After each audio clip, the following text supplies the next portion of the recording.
দেববর্মা মহোদয়, সম্মানিত চেয়ারম্যান নলচর পঞ্চায়েত সমিতির শ্রী স্বপন দাস মহোদয়, তাছাড়া এখানে উপস্থিত আছেন শ্রীবাস ভৌমিক, সম্মানিত চেয়ারম্যান মোহনভোগ পঞ্চায়েত সমিতি, শ্রীমতী অনামিকা ঘোষ পাল রায় মহোদয়া, honourable chairperson Melaghar municipal council, Shrimati Sarada Chakraborty, সম্মানিত চেয়ারপারসন সোনামুড়া নগর পঞ্চায়েত, শ্রী পবিত্র কুমার দাস, প্রেসিডেন্ট রুদ্রসাগর উৎসব উদ্বাস্তু মৎস্যজীবী সমবায় সমিতির, শ্রী উত্তম দাস, বিশিষ্ট সমাজসেবী, শ্রী লোকজিৎ দেবনাথ, বিশিষ্ট সমাজসেবী, এবং আমার সামনে আমাদের প্রাক্তন মন্ত্রী ত্রিপুরা সরকারের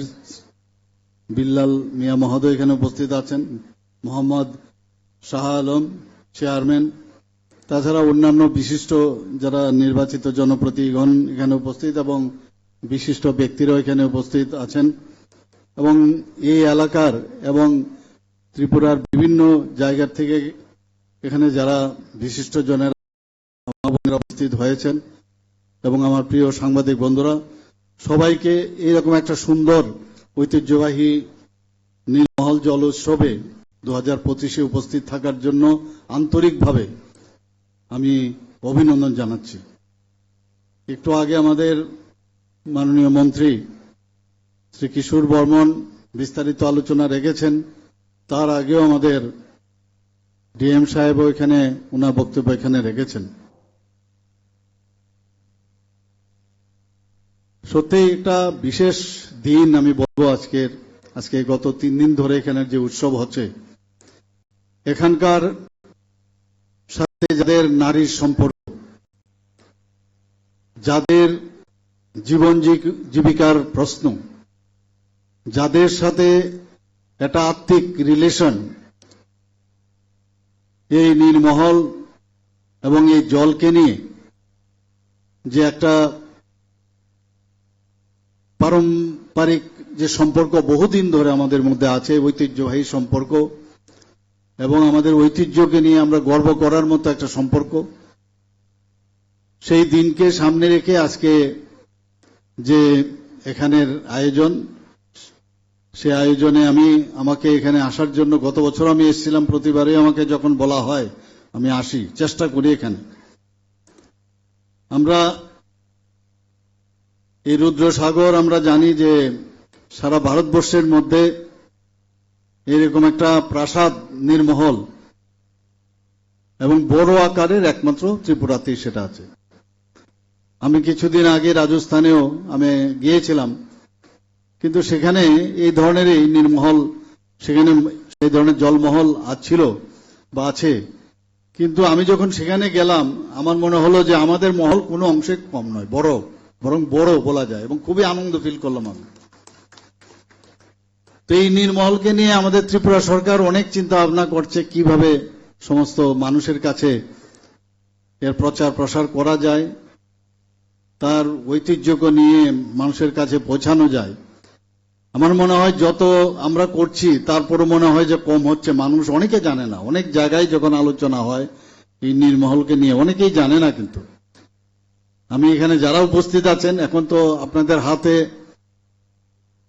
সব দুনিয়ার নেট, আপনাদের হাতে, তো এই নীলমহলকে নিয়ে সব জায়গায় আপনাদের নেটের মাধ্যমে এখানকার যে ঐতিহ্য এবং পরম্পরা, আমাদের যে সংস্কৃতি, সেটা সবাইকে জানান দিন, তাহলে মানুষ জানবে। বাইরের থেকে লোক এখানে প্রচুর পরিমাণে আসবে, তাতে করে আমাদের কিন্তু যে অর্থনৈতিকভাবে যে উন্নয়ন, সেটাও কিন্তু বাড়বে। এক তো আমাদের সম্পর্কে জানবে এবং আর্থসামাজিক উন্নয়নও কিন্তু আমাদের ত্রিপুরাবাসীর হবে, বিশেষ করে এই অঞ্চলে যারা বসবাসকারী তাদের আর্থসামাজিক উন্নয়ন আরো বেশি হবে। আমরা সবাই জানি যে এই নীলমহল মহারাজা বীর বিক্রম কিশোর মানিক্য বাহাদুর সময়ে, সেটা যে 1930 সালে মার্টিন অ্যান্ড বার্ন কোম্পানির মাধ্যমে সেটা তৈরি করেছিল, এবং গরমকালে উনি এখানে থাকতেন এবং এখানে যে হিন্দু এবং যে মুঘল আমলের যে স্থাপিত্ব তার একটা নিদর্শন এখানে মিক্সড একটা কালচারের মাধ্যমে এই নীরমহল মহল যেটা তৈরি করা হয়েছে আমরা সবাই জানি। এখানে টাওয়ার, ব্যালকনি, প্যাভিলিয়ন এবং ডোম আকৃতির মিনারও এখানে আছে। তো দূর থেকে দেখলে সত্যিই একটা মনোরম দৃশ্য। এবং আমরা বাইরের থেকে ছোটবেলাও আমরা যখন বাইরের থেকে আমাদের গেস্ট আসতো আমরা নিয়ে আসতাম এবং আমরা দেখাতে নিজেদেরকে খুব গর্ববোধ করতাম যে আমাদের ত্রিপুরাতে এরকম একটা মানে অদ্ভুত একটা মহল আমাদের কাছে আছে এবং মানুষ এখানে এসে খুবই খুশি হতো। এবং এখান থেকে নৌকা করে, তখন তো নৌকার যেরকম নৌকা হতো সেই নৌকা দিয়ে আমরা যেতাম, সেখানে পিকনিক করতেও অনেকে যেত ওখানে।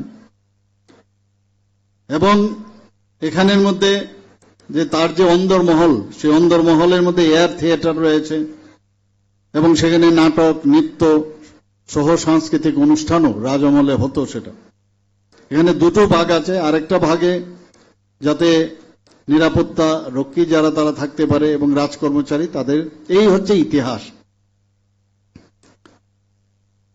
আমাদের ত্রিপুরা পর্যটন দপ্তর থেকে এবং এবারের যে সংস্কৃতি দপ্তর, আমাদের তথ্য সংস্কৃতি দপ্তর, মেলাঘর পুর পরিষদ এবং সিপাহীজলা যৌথ উদ্যোগে আজকের প্রতি বছরেই ওনাদের এই উদ্যোগে, যৌথ উদ্যোগে এই ধরনের যে উৎসবের সূচনা হয়। এবং শুধু এখানে সবচেয়ে আজকে এখানে আমি যখন আসছিলাম প্রচুর ছেলে মেয়ে বৃদ্ধ বনিতা সবাই মানুষ কিন্তু এখানে আসছে। এখানে মেইন হচ্ছে এখানে আজকের যে বিরাট যে বিষয় সেটা হচ্ছে ঐতিহ্যবাহী নৌকা বাইচ, সেটা দেখার জন্য এখানে আসে। আমি যখন এখানে এলাম আমাদের মাননীয় মন্ত্রী উনি বলছিলেন প্রথমে কোনটা করবেন, আগে কি ওখানে যাবেন না আগে ভাষণটা দেবেন। তাই বললাম ঠিক আছে, যেভাবে তোমরা বলবে আমরা সেটাই করব। তো একদিকে দুটো এটার অ্যাডভান্টেজ ডিসঅ্যাডভান্টেজ আছে। এখানে বসে থাকলে আবার এখানে এসে ভাষণ, এ আরেক সমস্যা। এর চাইতে বলুন ভাষণ টাষণ দিয়ে একদম আরামসে সেখানে বসে যদি নৌকা বাইচ কিভাবে হচ্ছে সেটার আনন্দ কিন্তু আরেকটা স্ট্রেসলেস আর কি, টেনশন ছাড়া সেখানে অত্যন্ত আনন্দ লাগবে। আমি বললাম যে বেস্ট, ভাষণ কেউ শুনতে চায় না, তবুও বললাম যে এটা শুরু করার কারণে এটা করতেই হবে। তো সেইভাবেই আজকের প্রথমে ভাষণ, নৌকা বাইচ, তারপর প্রাইজ ডিস্ট্রিবিউশন। আমাকে বললো আপনি কতটুকু সময় দিতে পারবেন, আমি বললাম দেবো আমি সময়, কোনো সমস্যা নেই। তো সেইভাবে আজকে আমরা এখানে সবাই আমরা এসছি। এখানে আমাদের পর্যটন দপ্তর থেকে স্বদেশ দর্শন এক যে প্রকল্প, সেই হিসাবে রাজঘাটকে যাতে আরো সুন্দর করা যায়, কারণ এখন স্মার্টের যুগ, আমরা স্মার্ট সিটির কথা বলছি, সবকিছুই বলছি, ক্লাসরুম থেকে আরম্ভ করে সব জায়গায়। তো সব জায়গায় কেন স্মার্টনেস কেন থাকবে না? তার জন্য মাননীয় প্রধানমন্ত্রীজি চাইছেন যে আমাদের যে পুরনো ঐতিহ্য সেগুলো যাতে হারিয়ে না যায়, তার জন্য যা যা দরকার সেইভাবে উনি সাহায্য করছেন। আমরাও সেই দিশায় আমরা চলছি। এখানে আর্থসামাজিক উন্নয়ন তো হচ্ছেই, আপনারা শুনে খুশি হবেন যে আমরা যে এই সরকার ঠিকভাবে, আমাদের বিজেপি নেতৃত্বাধীন সরকার ঠিকভাবে যে চলছে তার দুটো উদাহরণ আপনাদের সামনে আমি রাখছি। নর্থ ইস্টার্ন জোনের মধ্যে, যদিও আমরা 4th স্মলেস্ট ছোট রাজ্য সারা ভারতবর্ষের মধ্যে 4 নম্বরে, কিন্তু নর্থ ইস্টার্ন রিজিয়নের মধ্যে আমাদের যদি পার ক্যাপিটা ইনকাম এখন দেখা যায়, সেখানে আমরা কিন্তু এখন 2nd হাইয়েস্ট আমরা আছি। আজকে যদি আমাদের জিডিপি মানে স্টেটের যদি জিএসডিপি ধরা যায়, সেখানেও কিন্তু আসামের পরে আমরা 2nd হাইয়েস্ট। অর্থাৎ আমাদের সরকার যেভাবে চাইছে যে মানুষের উন্নয়ন, আর বিশেষ করে গ্রামীণ এলাকায় উন্নয়ন, কারণ 75 ভাগ 70 থেকে 75 ভাগ মানুষই থাকে গ্রামে। এবং আমাদের কেন্দ্রীয় সরকার মাননীয় প্রধানমন্ত্রী শ্রী নরেন্দ্র মোদীজির নেতৃত্বে যে সরকার চলছে, আমাদের ত্রিপুরা সরকার আমরা যেভাবে চালাচ্ছি, তাতে করে আমরাও চাই যে সমস্ত গ্রামীণ এলাকার উন্নয়ন হোক। তো সেখানেও আরেকটা ডাটা আপনাদের সামনে রাখতে চাই যে আমাদের যে SHG group, self help group 2018 আগে, আমাদের সরকার আসার আগে মাত্র 4 থেকে 5,000 গ্রুপ ছিল। আর সেই জায়গায় আমাদের গতকাল আমি বলছিলাম, আমি গুজরাটে আমি গিয়েছি, সেখানে বলতে গিয়ে সাংবাদিকদের বলছিলাম যে 56,000 এসএইচজি গ্রুপ। আমাকে একজন বলল যে আরে 56 না, এখন 60,000 হয়ে গেছে আমাদের। এবং এই যে আমাদের মা বোনেরা এখন যে এই আর্থসামাজিক উন্নয়নের দিকে যেভাবে কাজ করছে আমাদের সরকার, যেভাবে আমরা ওনাদেরকে ফ্রন্টে নিয়ে আসছি, মেয়েদের জন্য 33% আমরা রিজার্ভেশন আমরা রেখেছি চাকরির ক্ষেত্রে, আপনারা সবাই জানেন। এখানে আইন শৃঙ্খলার যদি কথা হয়, আজকে সারা ভারতবর্ষের মধ্যে 28টা রাজ্যের মধ্যে নিচের দিক থেকে আমরা 3rd পজিশনে আছি। মানুষ এখন বাইরের থেকে আসতে চাইছে ত্রিপুরাতে। আগে কি অবস্থাটা ছিল? আগে এরকম একটা অবস্থা, একটা রাজনৈতিক যে মেলা তো না, একটা রাজনৈতিক মেলা উৎসব, এরকম একটা অবস্থা হতো।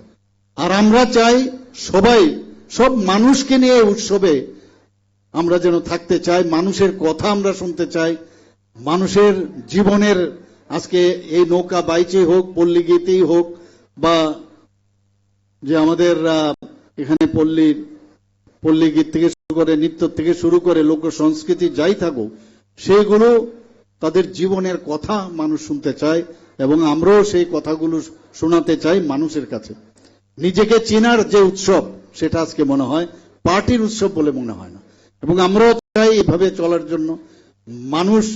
মানুষকে আমরা চাই যে ওনাদের উপর যেন আমরা বোঝা না হয়ে দাঁড়ায়, সেই কাজটা আমরা করছি। এর আগে আমরা দেখতাম কি সংস্কৃতির নামে কি হতো, সেইগুলো কিন্তু এখন অনেকটা মুছে গেছে আমি বলবো। তারপরেও আমরা 35 বছরের রাজত্ব, 5 বছরের রাজত্ব, তার আগেও রাজত্ব আমরা দেখেছি। একটা সুষ্ঠু সংস্কৃতি, মনোভাব সম্পন্ন যে একটা পরিবেশ তৈরি করা, সেটা কিন্তু আমরা করতে পেরেছি।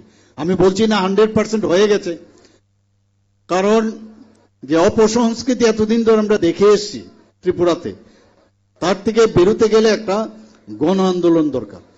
সবাই মিলে যদি আমরা চেষ্টা করি, শান্তি প্রতিষ্ঠিত হবে, সবার কথা বলার অধিকার থাকবে, কথা শুনবারও অধিকার থাকতে হবে। সবাই মিলে মিশে আমরা এই এক ত্রিপুরা, শ্রেষ্ঠ ত্রিপুরা আমরা যাতে তৈরি করতে পারি, সেই দিশা আমাদের চলতে হবে। আজকে আমি আমিদাবাদ থেকে আমি আসছিলাম, তো আমি বসে একটা বিকশিত ভারত 2047 আমাদের ভারত কোন দিকে যাবে সেটা আমি পড়ছিলাম।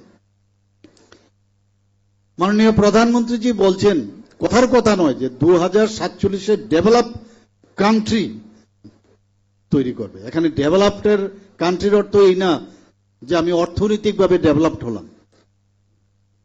এখানে যে 30 ট্রিলিয়ন যে মার্কিন ডলার, সেই দিশায় আমাদের প্রধানমন্ত্রী যে কাজ করছেন। কোথায় আমাদের অবস্থান ছিল আজকে ভারতবর্ষে? 11 থেকে সোজা 4 নম্বরে চলে এসছে, এবং 3rd পজিশনে আগামী দিন চলে আসবে। আমি সেটার ক্যালকুলেশন দেখছিলাম, পাটিগণিত হিসাব দিয়ে বলছে যে আগামী ভবিষ্যতে সারা পৃথিবীর মধ্যে যে পার্সেন্টেজে আমাদের যে জিডিপি বৃদ্ধি পাচ্ছে, আমাদের আর্থিকের বিষয়ে যেভাবে ডেভেলপ করছে, বিশ্বের মধ্যে প্রথম স্থান দখল করবে আগামী দিনে এই ভারতবর্ষ। বিকশিত ভারত 2047, আমরা বিকশিত ত্রিপুরা 2047 আমরা তৈরি করেছি। আগে চলতো, কোনো হিসাব ছিল না, হিসাব ছাড়া কিচ্ছু হবে না। আমি সব জায়গায় বলি, life should be in order. লাইফের যেমনে তেমনি চললে হবে না, লাইফটাকে একটা অর্ডারের মধ্যে আনতে হবে। তো আমরা আগামী দিনে কোথায় যাচ্ছি, আমাদের টার্গেট কি? এবং একটা জায়গায় আমি পড়ছিলাম যে এমনও হতে পারে আমরা 30 ট্রিলিয়ন ডলারের, মার্কিন ডলারের আমরা চিন্তা ভাবনা করছি। দেখা গেছে হিসাবে এমনও হতে পারে 50 ট্রিলিয়ন মার্কিন ডলার হতে পারে। আমি আজকে এক জায়গায় সকালে বলছিলাম, অর্থাৎ if you want cannon you will get pistol. কাজে বেশি আশা যদি আমরা করি, কাজে সেটা কিন্তু এরকম না যে হবে না, একদমই হবে। এবং যে দিশা এখন চলছে আমরা দেখি, এখন মানুষের এখনো আমরা দেখি জল নাই, খাবার নাই, রাস্তা নাই, এই সেই সাম্রাজ্যবাদ, এইসব কথা শুনতে শুনতে আমাদের কানই নষ্ট হয়ে গেছে এবং হাসি পায়। আরে আমরা হচ্ছে ডেভেলপ নিয়ে সকাল থেকে রাত্রি পর্যন্ত আমরা কাজ করছি, মানুষের কিভাবে তার আজকে স্বাস্থ্য ব্যবস্থায় বলুন, আজকে কৃষি ব্যবস্থায় বলুন, আজকে খেলাধুলার বিষয়ে বলুন, সমস্ত জায়গায় আজকে পর্যটন নিয়ে বলুন, এই যে অবস্থাটা আমরা চাই যে এখানে বেশি করে আমরা ডেভেলপ ছাড়া কোনো কথাই নেই। ডেভেলপ যদি হয় একটা জায়গায় তাহলে কিন্তু বাকি সব কিচ্ছু আসবে না। আমরা তো দেখেছি সমাজবাদ সমাজবাদ আমরা শুনতে শুনতে হালত খারাপ। এখন সমাজবাদকে এখন যেহেতু আর 4-5টা কান্ট্রির মধ্যে আছে সেটাকে নিয়ে বলছে যে সমাজবাদ, যদিও আমি সব জায়গায় বলি সমাজবাদের কথা বলতে বলতে ওরা নিজেরাই এখন সমাজের শত্রু হয়ে গেছে। তো সেই জায়গায় আজকে তারপরেও টিম টিম করে মোমবাতি জ্বলছে, সেই মোমবাতিকে আবার কিভাবে বিভ্রান্ত করা যায় মানুষকে, ওনাদের কথাবার্তা মাঝে মাঝে আমি শুনি, অদ্ভুত লাগে এখনো। তবে আমি ওনাদেরকে মানে ধন্যবাদ দেব, ওনাদের মধ্যে যে আত্মবিশ্বাস এটা দেখি মাঝে মাঝে, সেটা আত্মবিশ্বাস আছে এখনো কিছু করার। কোথায় হবে, ওনাদেরকে ভগবান চান্স দিয়েছে ওনাদেরকে, কিন্তু কোনো অবস্থায় ফেরত আসার কোনো চান্স নেই আমাদের এখানে। G20-তেও আমি এখানে অনেক পয়সা খরচ করেছিলাম, আপনারা সবাই জানেন। G20-তে সায়েন্স 20 আমাদেরকে দেওয়া হয়েছিল আমাদের ভার, সেখানেও এই রাজঘাট এবং নীরমহলের জন্য আমরা অনেক খরচ এখানে করেছি। আমরা চাই যে ত্রিপুরার সমস্ত যে গ্রামীণ সংস্কৃতি তার বিকাশ হোক এবং সেটাকে আবার রিজুভিনেট যাতে করা যায়, এবং বিশেষ করে যারা স্থানীয় শিল্পীরা আছেন তাদের যে প্রোডাক্ট সেইগুলো যাতে আরো বেশি করে মানুষের কাছে কদর পায় সেই ব্যবস্থা আমরা চিন্তা করছি। এখানে মনসা মঙ্গলের কথা বলা হয়েছে, সাঁতার প্রতিযোগিতার কথাও বলা হয়েছে, এবং সেইগুলো আজকে উৎসবের কিন্তু অন্যতম একটা আকর্ষণ। এখানে ত্রিপুরা সরকার থেকেও বহু স্টল এখানে লাগানো হয়েছে এবং অন্যান্য স্থানীয় যারা আছেন তারাও বিভিন্ন স্টল এখানে ওনাদের প্রদর্শনীতে ওনারা লাগিয়েছেন।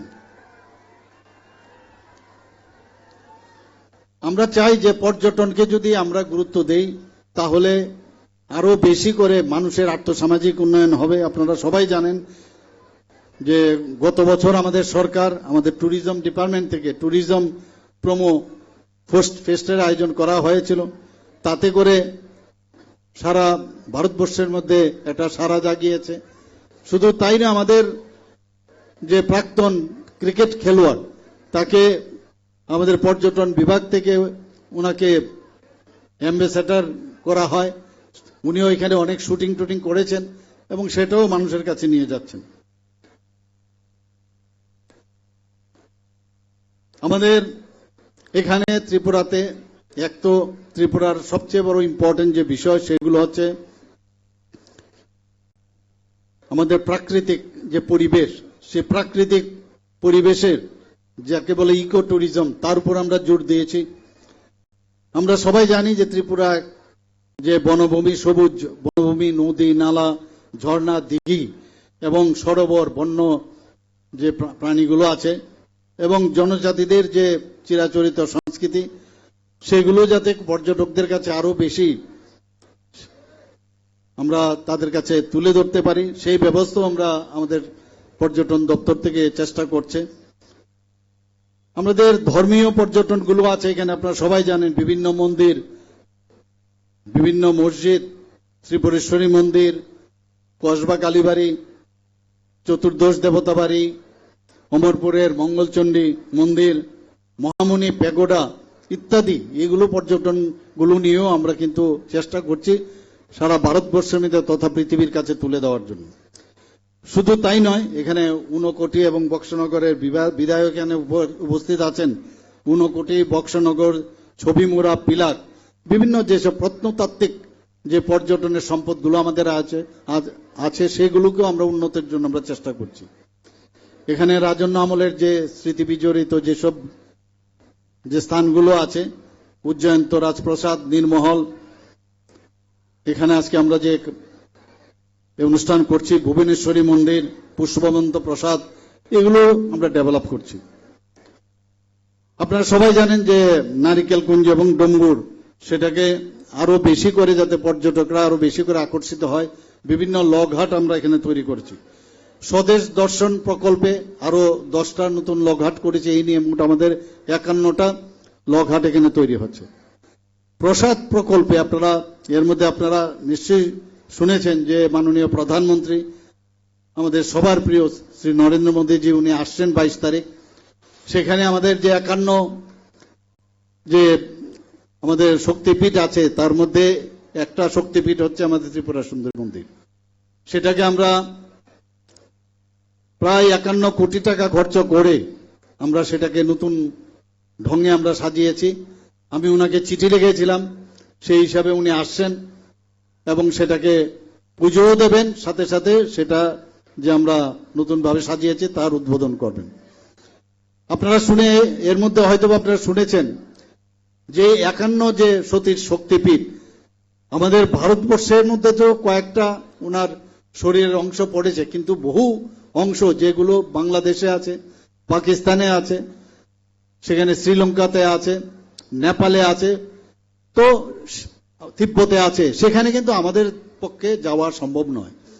কিন্তু আমরা রিপ্লিকা বানিয়ে সেটা বনদুয়ারে সে মাতা ত্রিপুরা সুন্দরী মন্দিরের কাছেই সেখানে আমরা মানে এত সুন্দরভাবে সেখানে আমাকে যা দেখানো হয়েছে যে 51 পীঠকে আমাদের জীবদ্দশায় আমরা কিন্তু সেটা দেখতে পারবো। এটা একটা আমাদের জন্য একটা বড় পাওনা আগামী দিন, সেটা আমাদের আমরা করতে যাচ্ছি। প্রায় 97 করোড় আমরা কিন্তু তার জন্য বরাদ্দ আমরা পেয়েছি সেখান থেকে। 179 কোটি টাকার উপরে আমরা কসবা কালীবাড়ি, চতুর্দশ দেবতাবাড়ি, কৈলাস শহরের সোনামুখী, ছবিমোড়া এবং অমর সাগর, ফটিক সাগর, সেগুলো উন্নয়নের জন্য আমরা জোর দিয়েছি। এশিয়ান ডেভেলপমেন্ট ব্যাংকের থেকে আমরা আর্থিক অনুমোদন আমরা নিয়েছি। আমরা চাই যে আমাদের মাননীয় প্রধানমন্ত্রী যে কথাটা বলছিলাম যে ডেভেলপ কান্ট্রি হবে, প্রতিটা বাড়িতে পার ক্যাপিটা ইনকাম, বাড়িতে পার ক্যাপিটা ইনকাম তো আমরা বলি, এবং পার বাড়ি ইনকাম যাতে বাড়ে সেই দিশায় কিন্তু আমরা মাননীয় প্রধানমন্ত্রীজি সেইভাবে কাজ করছেন। স্বদেশ দর্শন 2 প্রকল্পে জিরানিয়ার এসএন কলোনিতে একটা হেরিটেজ ভিলেজ এবং সঙ্গীত এক্সপিরিয়েন্স স্থাপনের জন্য প্রায় 48 কোটি টাকার উপরে সেখানে দেওয়া হয়েছে। বিভিন্ন হোমস্টে আমরা এখন শুরু করেছি বিভিন্ন জায়গায়, এবং সেই হোমস্টের মধ্যে আমরা কিন্তু তার হোমস্টে পলিসিও বানিয়েছি, যাতে করে তাদের সুরক্ষার দিক দিয়ে চিন্তা করলে প্রপারলি ওনারা যেন থাকতে পারে সেই ব্যবস্থা আমরা করেছি। এখানে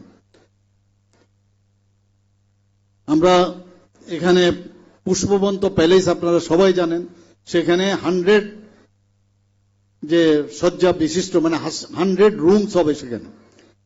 আমাদের পুষ্পবন্ত প্যালেসে 5 স্টার হোটেল হতে যাচ্ছে, এবং আমরা টাটা গ্রুপের সাথে অলরেডি মৌ করেছি।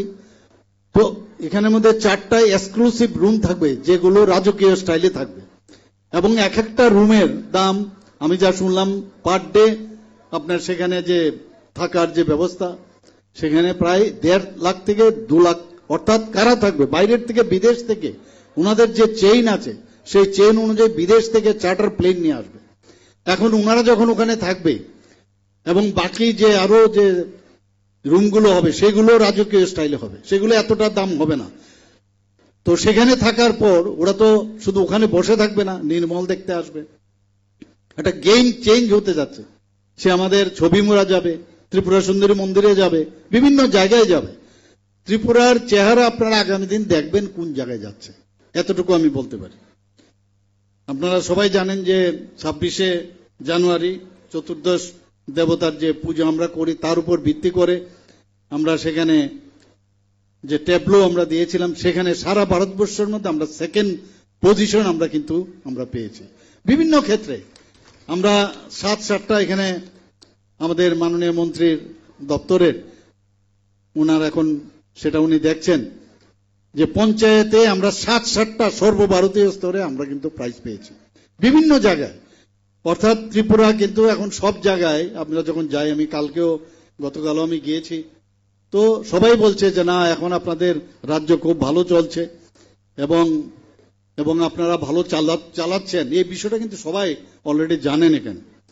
এবং ফুটফলও আমরা দেখছি যে প্রচুর পরিমাণে এখানে নাম্বার অফ যে ফুটফল, বিদেশ থেকেও এসছে প্রচুর লোক এখানে, প্রায় আমার কাছে যে ডাটা আছে প্রায় 80,000-এর মতো যে টুরিস্ট বাইরের থেকে এখানে এসছে।